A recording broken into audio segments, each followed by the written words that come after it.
Chef, how many dishes you serve per day for iftar?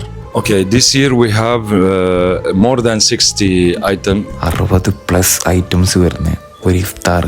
അതും എവിടാണെന്ന് ചോദിക്കി നമ്മളെ കോട്ടക്കല്ല്. എനിക്കറിയാവുന്നതിൽ വെച്ച് കേരളത്തിൽ ലബനീസ് ഡിഷസ് മാത്രം സെർവ് ചെയ്യുന്ന വൺ ഓഫ് ദ ബെസ്റ്റ് സ്ഥലം. വെൽക്കം ടു അൽ യൗമുൽ റാബിയ മിൻ സിൽസിലത്തിൽ ഇഫ്താർ. നമ്മളെ കോട്ടക്കൽ ഇതുപോലത്തെ ഒരു ബഫേ നിങ്ങൾക്ക് വേറെ എവിടെയും കാണാൻ പറ്റില്ല. കോട്ടക്കലുള്ള ഷെഫ് ലബനാന് അവിടുത്തെ ഒരു ഭക്ഷണപ്രേമി പോലും അറിയാത്തതായിട്ടുണ്ടാവില്ല. ഇവിടെ ഷെഫ് ലബനാനിൽ സാലഡിലുള്ള വെറൈറ്റീസ് കണ്ടാൽ തന്നെ നമ്മളെ തല കറങ്ങും. എന്തിനോ വേണ്ടി തിളയ്ക്കുന്ന സാമ്പാർ എന്ന് പറഞ്ഞ പോലെ കണ്ടമാനം വിഭവങ്ങൾ. നിങ്ങൾ പറയും എങ്ങനെ ഞാൻ എൻ്റെ ഈ കുഞ്ഞു വയറിലേക്ക് എല്ലാം കൂടെ കഴിച്ച് കയറ്റുക? സംഭവം വേർത്തിട്ടാവുന്നുള്ള ഉറച്ച വിശ്വാസമുണ്ട് എനിക്ക്. ഇത് പിന്നെ അവരുടെ സംബൂസ എന്ന് പറഞ്ഞിട്ടുള്ള ഒരു സ്നാക്കാണ്. ഓൾറെഡി പേര് കേട്ട് അറിയപ്പെട്ടൊരു ബഫറ്റാണ് ഷെഫ് ലബനാൻ്റെ ഇഫ്താർ എന്ന് പറയുന്നത്. ഇത്രയും ഐറ്റംസ് ഉണ്ടായതുകൊണ്ട് എല്ലാം കൂടി എടുത്ത് എണ്ണി പറയാൻ എന്നെ കൊണ്ട് പറ്റൂലേ.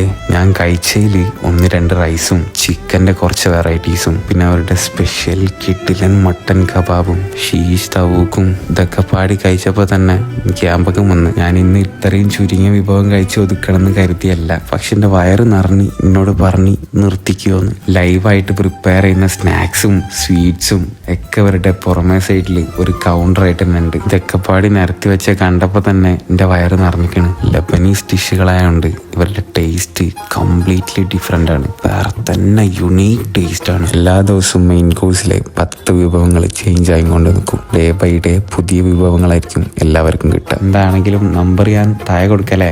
ദുആ ചെയ്യാൻ മറക്കണ്ട, നോമ്പാണ്. It's me Shamlan. Stay tuned. Another video. See you again.